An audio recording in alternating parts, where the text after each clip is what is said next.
Hey there, folks. Welcome to today's episode of the Strategy and Leadership Podcast. Today, I am joined by Jeremy Parker, who is the co-founder and CEO of swag.com. Jeremy, how are you today? I'm doing great. Great to be here. I'm excited to chat. When I was looking it up, I'm like, swag.com, that's a damn good website name. It looks like you do some damn good work. Why don't you tell our listeners a little bit about who you are and how you got to where you are now? That's a good question. So I'm Jeremy Parker. I started swag.com in early 2016 with my co-founder, Josh. And our idea was there's all these different buyers within organizations. So really trying to focus on the B2B buyer. And there's the marketing team and the sales team and the HR and the office manager and all these different divisions within a company, and they buy swag for very different reasons. For example, HR managers buy swag to onboard new hires, and office managers buy swag to keep the company culture thriving. And the sales team buys swag to close sales, and the marketing team buys swag to engage with their best customers and convert, right? Really ROI focused. And we wanted to focus and build the right platform for all these different buyers to make it very easy for them to find what they're looking for, design it, buy it in a matter of seconds, hold an inventory and distribute swag to all these different remote addresses.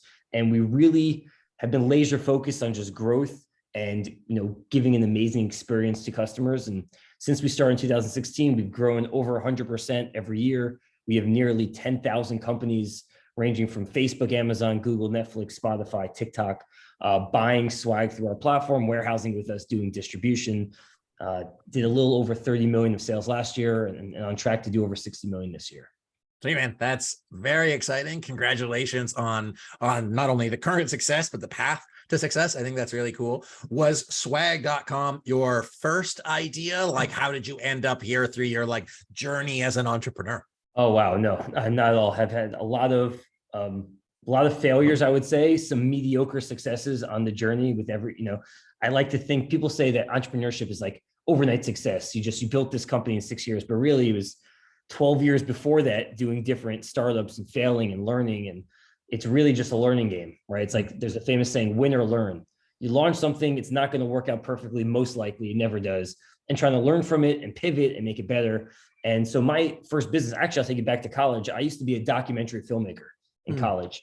And when I was about 18 years old, my documentary won the audience award at the Vail Film Festival.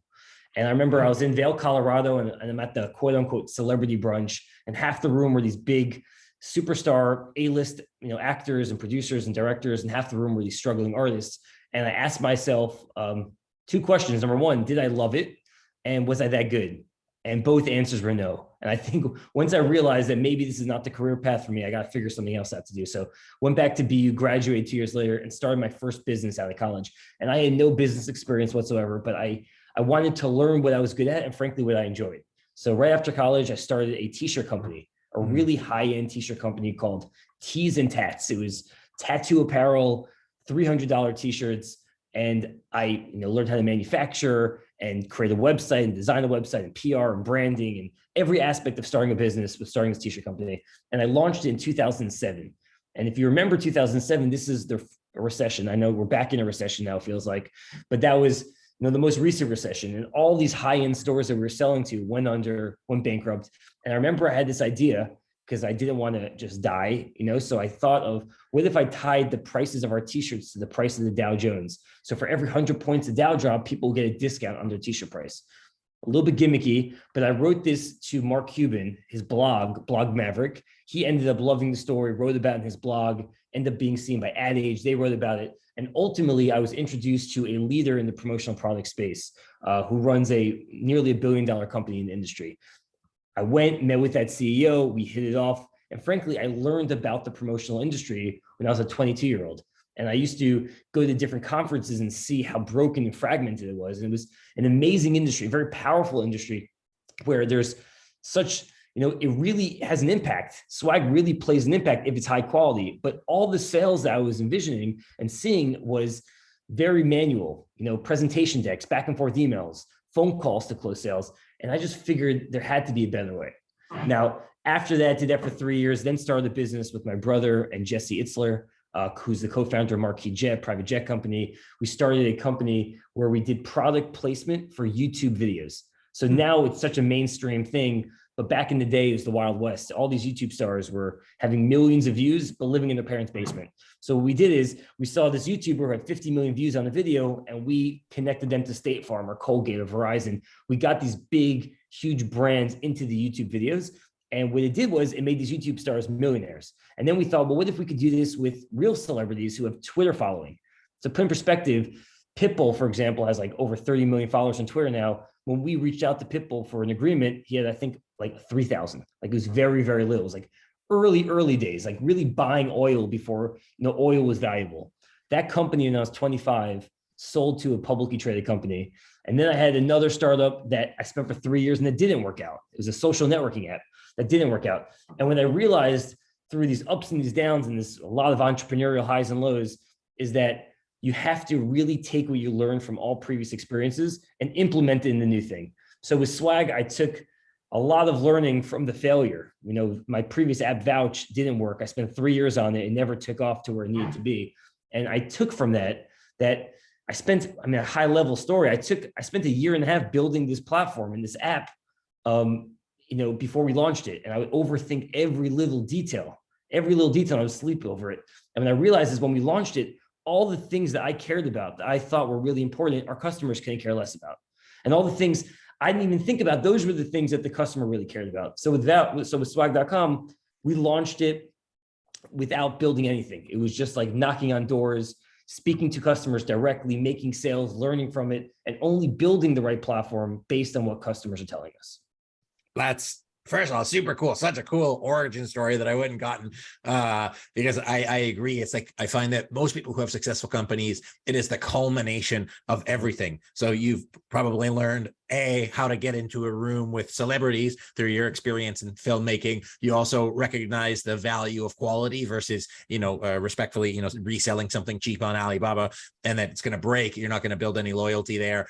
Learning to make sure that you listen to the customer to make sure that they understand what they want. And then obviously, having something successful that got you some money in the bank and then recognizing the power of influence and swag to be able to help build a business. So taking all of those lessons, obviously you created a great business. What did you learn about leadership and managing people either now or throughout the culmination of all those experiences?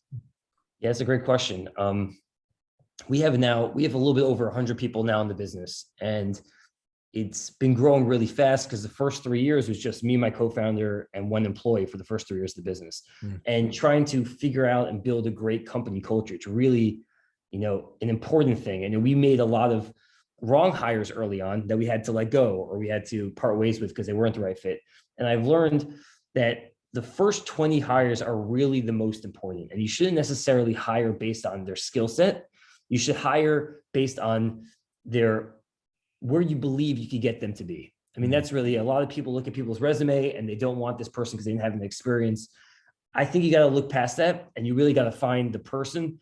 Is this person going to be dedicated? Are they going to work really hard? Are they going to be okay with failure and learning from their failure? Are they going to remove their ego and, be willing to learn? I think you really have to build an amazing company culture for the first 20. And by doing that, it sets the tone for the rest of the business. As you hire new people, they come in. And I've always thought that people like to play with A+ players. I believe three A+ players are a lot better than 3 A+ players plus a B player. Because even though it's more people, that B player will bring the rest of the team down. So you really want to work with A+ people. And that doesn't mean they have to go to an Ivy League school. It just means that they have it in them. Like you could tell that gut, that feeling of, is this person going to give it their all? Are they a team player? Do they want what's best for the company? Are they going to work really hard? Do they care? If something goes wrong, they really take it and they feel it and they want to make it better. So we try to look for those type of players, and those type of players always become the A+ players.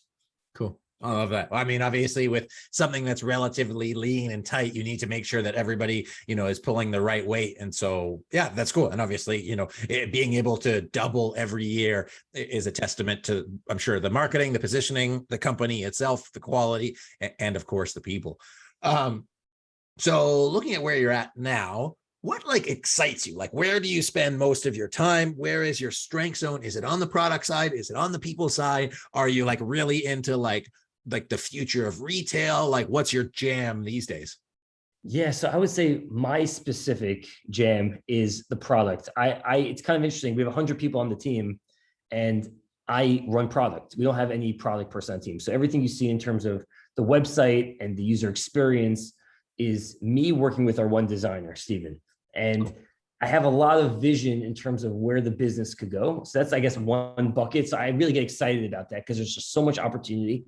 And we're just scratching the surface at this point. There's over 50 companies in our industry that make over 50 million of yearly sales. We're not there yet. We should be breaking that this year. If we do break that this year, we're going to be like number 50, meaning there's 49 other companies in our industry that are bigger than us. I think there's just so much opportunity. If we keep pushing and we keep learning from our customers, we have a great opportunity. One of those, for example, is the automation of swag distribution. So the idea from the very beginning was, number one, let's allow people to easily buy swag and make sure it's high quality. So we have that.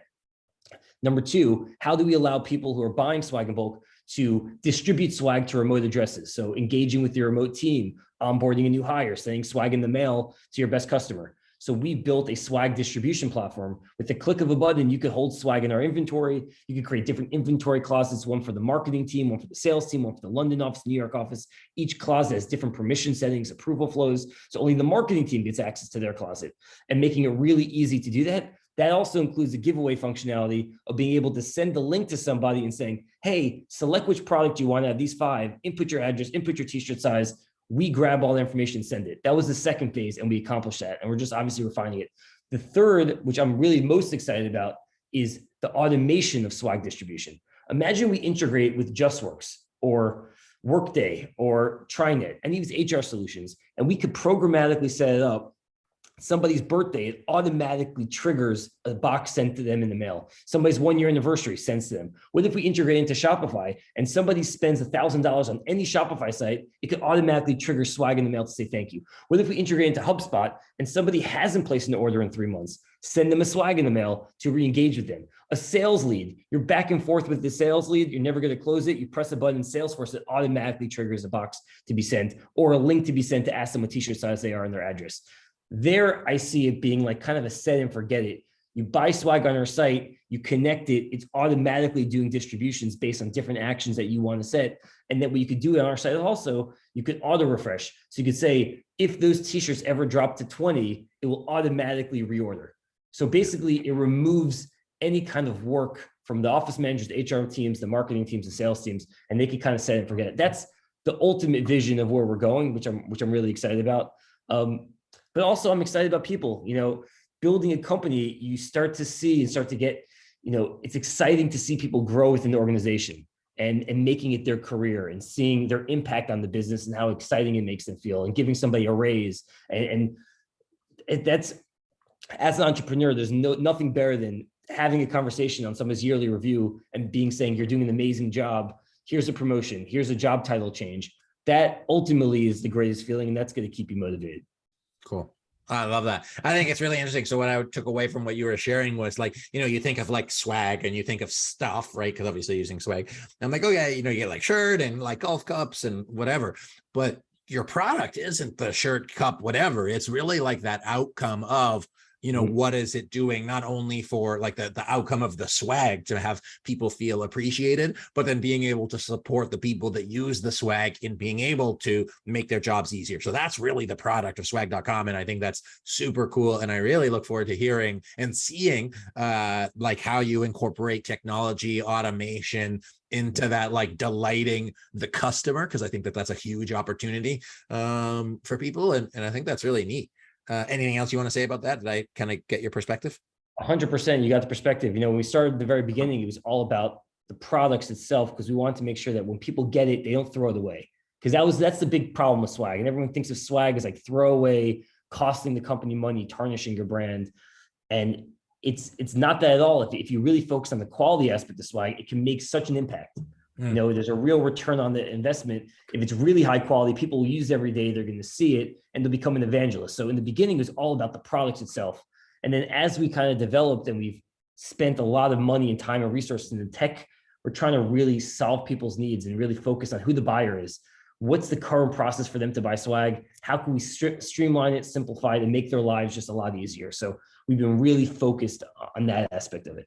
Yeah. Well, that was actually going to be one of my questions from earlier was, what did you learn from selling $300 t-shirts? Because like objectively, if you said, hey, I'm starting a $300 t-shirt business, most people will be like $300, like, oh my gosh, I got a t-shirt at Target for $7, but it's a very different customer profile. It's a very different kind of pain gain equation that people are looking for. It's like the lifestyle thing. So how did you take that perspective and understanding of, call them luxury t-shirts, and then translate that into the kind of USP that you're using right now? Yeah, so honestly, they are very, very different buyers. Obviously, our buyers are business buyers. The t-shirt was consumer, so they are very different completely. I took more about from Tees and Tats, less about the t-shirt, the actual physical t-shirts, and what we're selling in the customer base. I took less about that. I took from there what I actually really love. That was the most important thing to me.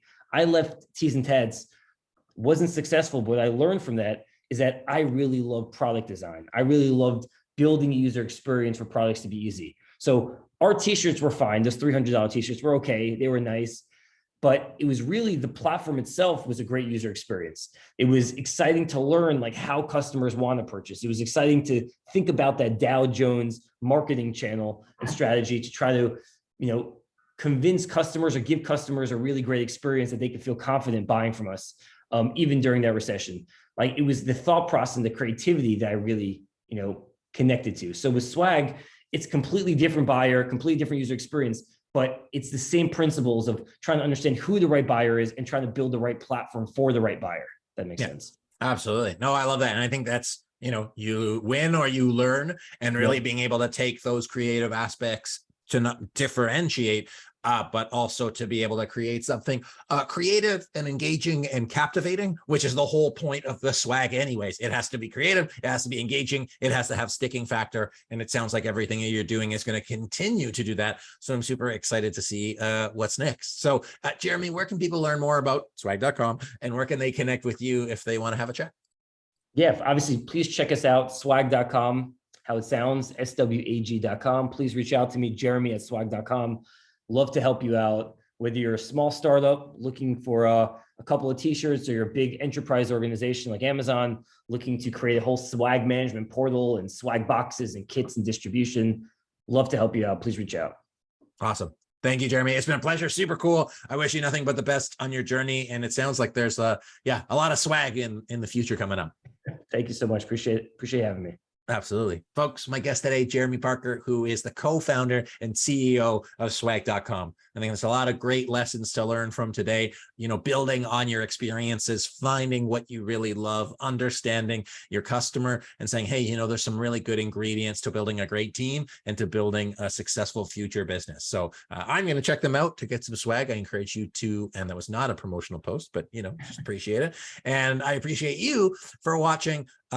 If you want some SME Strategy swag, if you message us, I will send some to you. I don't know what it's going to be, but if you say, I want some SME Strategy swag, it's going to be high quality, and I'll get it to you as well. So once again, thank you, Jeremy, for being our guest today. My name is Anthony Taylor. This has been the Strategy and Leadership Podcast. Appreciate you for watching. I'll see you next time.